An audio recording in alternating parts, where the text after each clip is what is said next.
First question, Ludwig, could you give us an idea of the different angles through which you have approached the issue of future generations from the perspective of political theory?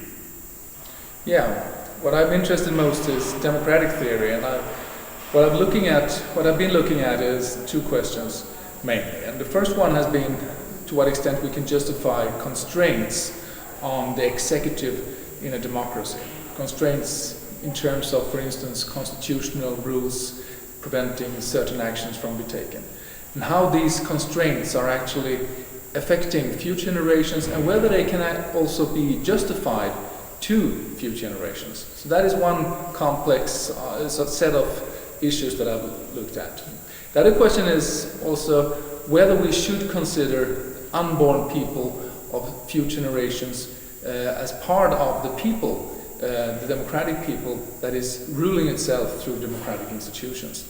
This goes to the heart of the discussions that are most general in democratic theory about what is the people and how shall we specify it. So that these are mainly the issues I've been looking at. Today you presented a paper that emphasizes a dilemma, and could you tell us a little bit more about the nature of this dilemma? Well, there are a lot of suggestions in the literature or from various places that we should create new institutions representing future generations. There should be commissioners or ombudsmen or other kinds of bodies giving voice to the interest of future generations. The question I'm raising here is to what extent that changes or modifies the possibility for the living generation to be collectively responsible for the decisions they make. We are frequently assuming that the policies that are made by governments today is something that we can all share responsibility for, at least if we have a democracy. So the problem here I'm raising is to what extent modifying democracy by introducing these new institutions is actually in tension with this idea of a collective responsibility for the outcomes in the future. Just a last question.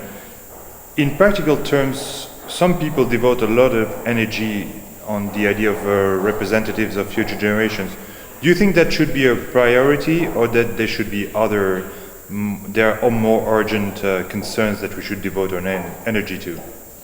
Well, I think there are two different perspectives on the idea of representing future generations. One is the institutional orientation, where we think about new ways of organizing or designing political institutions in order to give voice to the interest of future generations. The other thing is to look at what kind of moral requirements the interest of future generations will force upon us, that we should take their interest into account, that our governments and citizens living today should be more attentive to the interest of future generations. And I think that actually the latter is more important and the more interesting question than the former. Thank you very much, Ludwig. Thank you.